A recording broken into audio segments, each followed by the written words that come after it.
Hello everyone, today I'm bringing you an introduction to the Advanced Kubernetes Certification, which is our CKAD. Now compared to the certifications we've discussed before, like CKA and CKS, the main difference is that CKA mainly focuses on our cluster management from the perspective of an administrator. CKS is about security. As for CKAD, it is focused on the developer's perspective, application development, including building and deploying applications and related topics. So in a sense, this is actually the most advanced content. As for the order of taking the exams, typically you would start from here. Since we've already covered the other two certifications before, the points to note are actually the same as before. That is to say, during the exam, we will encounter a wide variety of different questions or problems. However, these questions usually just have different resource names or labels, but the question stems and types are the same. For example, things like that. For example, the specific resource names like namespace may vary a bit, but everything else is basically the same. Next, another thing to pay attention to is that for each question, just like before, we need to remotely access the corresponding node to perform the operations. After connecting remotely, once you finish the task, you should exit before moving on to the next question. This is a basic point to keep in mind. Now, let's officially get started and introduce the CKAD question bank to everyone. First, let's look at the first question. The first question is about an RBAC permission issue. The main point of this question is, as we can see, it is the permissions are insufficient. This application needs to access the Kubernetes API, but it doesn't have enough permissions. We need to diagnose and fix this and finally verify our permission configuration. So what's the first step? The first step is to connect remotely, right? First, remotely access the corresponding host. For each question, we'll tell you which host to connect to. For this question, it's host 43, host number 43. So here, the very first step is to remotely log in. After logging in remotely, we'll start to explain in detail how to solve this problem. First of all, there's an issue, right? What's the issue? It's insufficient permissions. So what do we need to do? We need to take a look at the specific situation right now. What exactly is the error? Right now, we only know that the permissions are insufficient, right? But what is the specific error message? We need to check the logs to find out. So the first step is to look at the logs. First, after connecting to the corresponding host, what do we do next? We start checking the logs. Check it using our kubectl command, then add logs. Here, first we use the kubectl command with n and the namespace specified in the question. Actually, you don't need to memorize this. You can just use the tab key for auto-completion. For example, here I only typed 2 letters and it auto-completed, so it's actually quite convenient. This also applies to what comes next, like specifying the particular pod. Right, we can also autocomplete the name of the pod here, can't we? So you don't actually need to memorize the names. What you really need to remember is the specific solution. And as for these names, you can always find them in the problem description. And you can also autocomplete them in the command line. Alright, everyone. You don't need to memorize all these names so rigidly, okay? Be a bit flexible. Now let's go ahead and run this command. As you can see, there are a lot of errors, right? The main issues are mostly focused on one thing, which is about our... Let's take a look at the error messages here.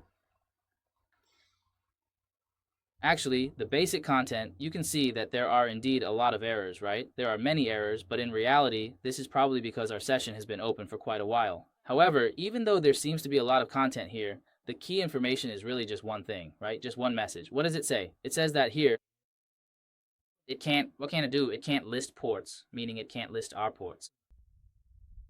It can't display or view the list. Because right now, what's the issue? It's simply that we don't have enough permissions, right? We lack the list permission. So what do we need to do next? We need to check something. We need to check the status of all the rules in our current kube namespace. So now we need to check, right? Check our permission issues. First, let's use kubectl with n, then add our namespace, and then add the information about our rules to take a look at the rules information.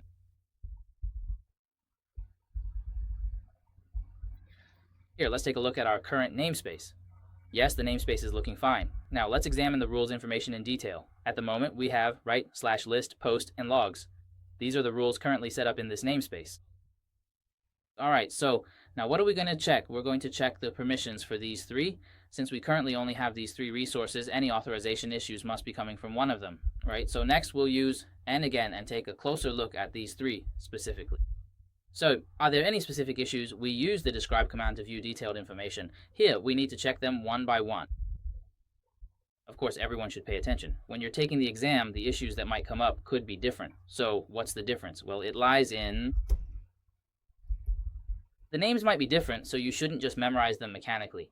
When you check, if it says you need to look at a certain rule, just look it up by the specific name. During the exam, the name might not be the same. So pay attention here. This is something that could change. It might change, but these changes actually don't affect how you solve the problem. It's just that the specific commands might be a bit different, which is completely normal, right? That's totally normal.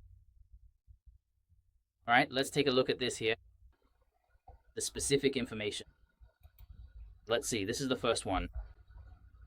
This is the first one. Here it shows.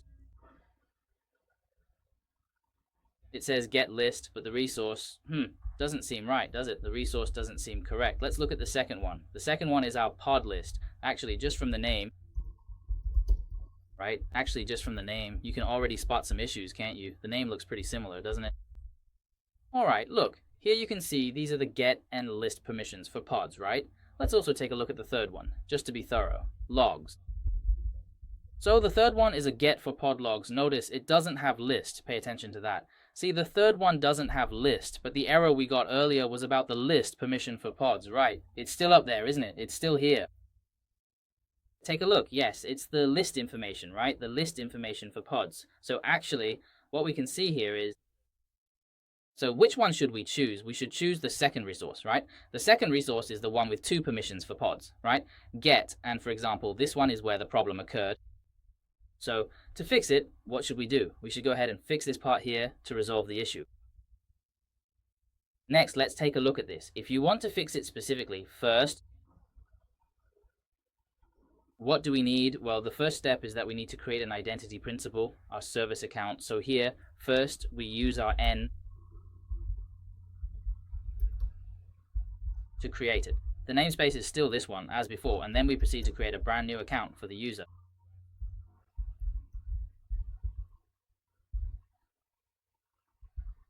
Alright, so here we'll create it first. After creating it, what do we need next? We need to bind it. We'll use our role binding to bind our content, to bind our permissions. As for the name, you can name it whatever you like, because in this exercise, there are actually no requirements for the name. Since the question doesn't specify a name, we can choose any name we want. So here, just use whatever name you usually use when practicing, and use the same name during the exam. That's all you need to do. Actually, in this case, there are generally no specific requirements for the name unless by chance the question specifically asks for one. In that case, follow the instructions in the question, but usually there won't be any such requirement. Now let's take a look here. Let's go ahead and create our rule abiding. As for the name, let's just keep it simple. Add something to the end of this name like rule by dot so that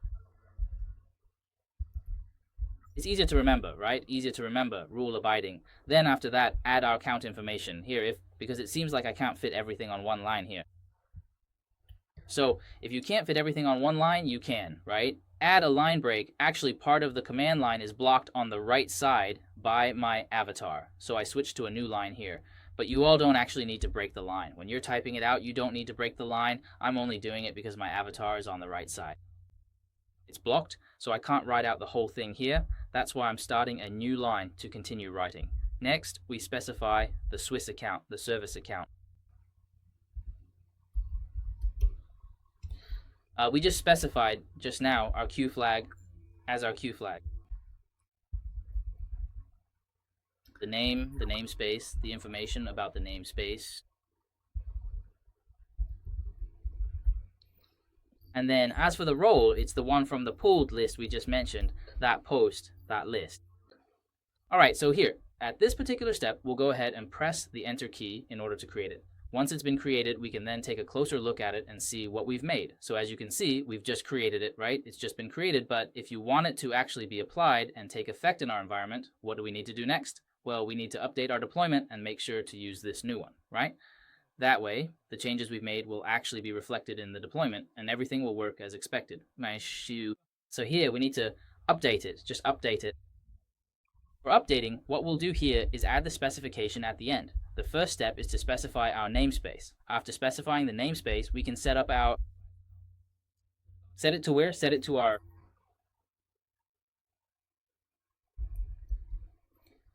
name is IRA.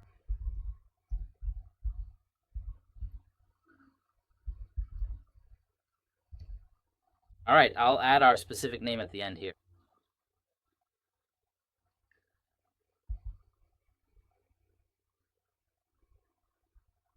Let me check the name. Here it is.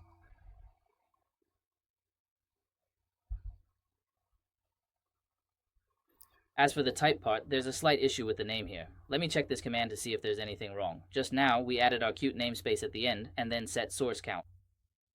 After Swiss account, we add the specific name of our Swice count. When we created it just now, we should have used this name. Oh right, for deployment, I didn't add it. I missed the deployment name.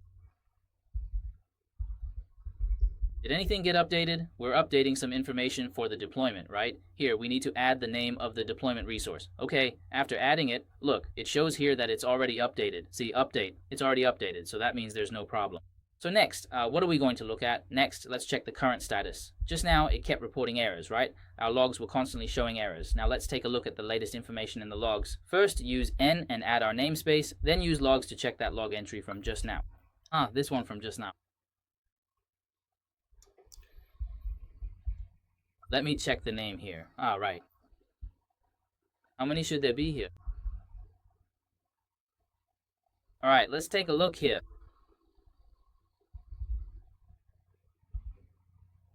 Okay, as we can see, well, this time, first of all. So what's the situation now? Right now, one of them is shutting down, right? And one is running. Let's take another look. This one.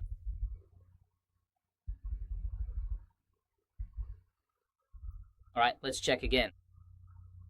Now everything is normal, right? Now, what do we have left? There's only this one left, just one. Earlier, it was basically updated. It started a new one first, and then shut down the old one. So now, everything here is in a normal state. It's currently normal.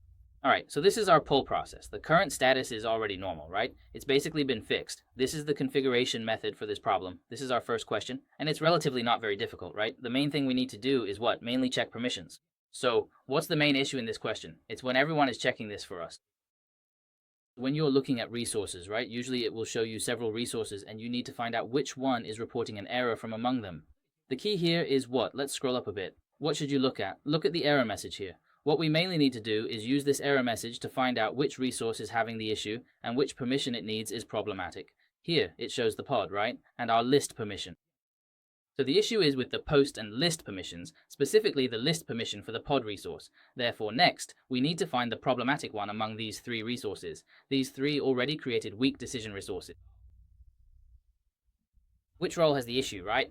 Here there are three in total. Two of them have list and two of them are for pod. So in the end, what we really need to do here is to find the one that has both pod and list. Be careful not to make a mistake here. Hey, don't just pick an option as soon as you see list, or just because you see pod. You can see that there are actually some confusing options here, right? Out of the three resources, two have list and two have pod. But in reality, the only one that fully matches, having both pod support and list, is just this one in the middle. The resource for port list. Then next, we actually need to create a new service account and bind it to our resource. After binding it with this specific limited permission, in the end, we can make our deployment run properly. Here, as a noun, it allows our deployment to run normally. This is the overall process for this problem. Running it here basically means we just normally take the service account we just created and then update or add it to our deployment. This way, it actually has the necessary permissions. With these permissions, it can start up normally. All right, that's our first question. After the first question, there's something you all need to pay attention to. Do you remember the reminder I mentioned right at the beginning? Now that we've finished, right? After finishing, what should we do? We should exit. Exit, you must remember to exit. After exiting, we can proceed to the steps for the next question. All right, that's our first question for today. If you need the complete question bank, you can leave a comment below and get the most reliable question bank at the best price. That's all for today, everyone. Bye-bye.